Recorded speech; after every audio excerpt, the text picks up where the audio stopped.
The craziest part about what happened at Team USA camp isn't what was said, it's what wasn't. No press conference, no announcement, no dramatic moment caught on camera, but by the final day, everyone inside that gym understood the truth.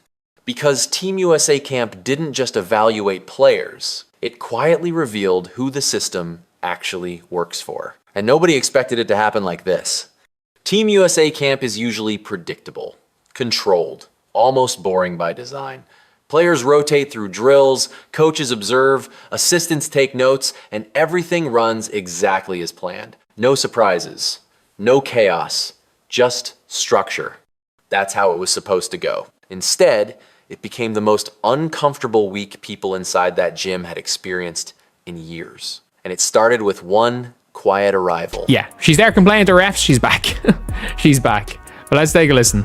Caitlin Clark back on the court, super impressed with Caitlin just being engaged while she was out and getting back to being able to play. It was a combination of like USA players going against USA players and then also USA players going against the scout team, which was just like players from small colleges all across North Carolina sort of helping out with that scout team practice. And, you know, she looked like Caitlin. The step back three was there, the passes were there. When she was not playing with Aaliyah Boston, some of the bigs didn't know what to do with her passes. There was one time where she passed it to Hamby and Hamby like brought the ball down. It's like, you can't do that. This is not, you have to keep it up, right? Straight up. Just like not expecting where that was coming. But FIBA, naturally, just a lot more physical than other levels of basketball, even more physical than the WNBA. So having to see Caitlin like go at scouting players who were, you know, instructed to play at a FIBA level of physicality was interesting considering. Caitlin Clark didn't walk into camp with an entourage. No cameras followed her, no speeches were made, no one stopped practice to acknowledge her presence. She just showed up, but within minutes, the temperature in the gym changed. Not because she demanded attention,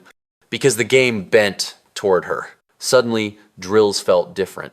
Conversations paused when she touched the ball. Players unconsciously shifted their spacing. Coaches leaned forward instead of sitting back. It wasn't hype. It wasn't celebrity. It was gravity. Every rep carried more weight when Caitlin ran the offense. Passes arrived earlier than expected. Reads happened before defenders could react. The ball didn't stick. It moved, fast, sharp, purposeful. Some teammates weren't ready for it. Not because they weren't talented, but because her timing lived one step ahead of theirs. Bigs caught passes they didn't expect yet. Wings hesitated because the ball arrived sooner than their instincts. And that's when people started realizing something important. This wasn't Caitlin trying to fit into the system. The system was adjusting to her. The pace changed first. When Caitlin handled the ball, the floor opened differently. Spacing tightened, cuts became cleaner, decisions happened instantly. The offense felt organized, almost automated, but not robotic. Alive. Coaches noticed. Assistants started tracking different things. Players leaned in during huddles, not because they were told to, but because the game suddenly made more sense. And that's when the contrast began to appear. Because not everyone experienced this shift the same way. Some players stayed in rhythm, others felt the game move past them. Same drills, same minutes, same opportunities. Different outcomes. One player in particular felt it immediately. Not anger, not resentment, something worse. Irrelevance. The ball didn't come back the same way. Reads didn't favor her strengths. The flow didn't pause to accommodate physicality or emotion. It just kept moving forward. And that's the part most people don't understand. No one was frozen out. No one was punished. No one was benched. The game simply chose efficiency. Every possession reinforced it. The offense ran cleaner through Caitlin. Decisions were faster. Outcomes were better. It wasn't about popularity. It was about function. And then came the scrimmage that locked everything in. No cameras, no fans, just players, coaches, and pride. Closed doors, real basketball. Caitlin ran point. The ball moved like it was on rails. Passes hit shooters in rhythm. Bigs received the ball exactly where they needed it, not just where they were standing. Timing wasn't just good, it was surgical. Physicality ramped up. Scout players were instructed to play at a higher level of contact. More bumps, more pressure, more resistance. Caitlin didn't flinch. She adjusted. She controlled tempo, called actions, directed traffic, finished plays. The game didn't speed her up. She slowed it down. Meanwhile, frustration started showing elsewhere. extra contact, forced plays, emotional reactions, attempts to impose presence through physicality instead of flow. But the game didn't bend. It moved faster, smarter, cleaner. Possession by possession, the difference became impossible to ignore. One player wasn't being outplayed. She was being outpaced. That's when realization hit the room. This wasn't competition anymore. It was hierarchy. Caitlin wasn't proving she belonged. She was proving the system worked better through her. Coaches didn't say it out loud. They didn't need to. Assistants exchanged looks. Notes changed. Evaluations recalibrated. And one player saw it happening in real time. The game had passed her without asking permission. Frustration became visible. Body language shifted. Energy dropped. Not because she couldn't play, but because the direction had already been chosen. Basketball made the decision. The final day of camp felt different. Quiet, focused, almost ruthless. Drills were sharp. Execution was precise. Roles felt clearer without being announced. Caitlin controlled the floor like a veteran, delivering the ball where teammates could immediately go up, not gather, not hesitate. That difference matters at this level. It's not just about passing, it's about anticipation, thinking 10 steps ahead, delivering advantage, not just opportunity. Some players thrived in that environment. Others barely touched the ball, not by punishment, by reality. And when the final whistle blew, there was no suspense left. The decision had already been made.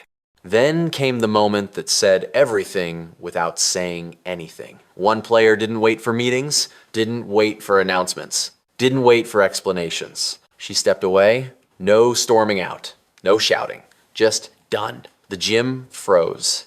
Coaches exchanged looks. Players avoided eye contact. Everyone understood what had just happened, even if no one spoke it. This wasn't just a player leaving camp. It was a system exposing itself. Because the same league that once questioned Caitlin Clark, delayed her, limited her, was now scrambling to amplify her highlights, posting clips, pushing narratives, rewriting tone. Dominance does that. It forces adjustment. Caitlin never said a word.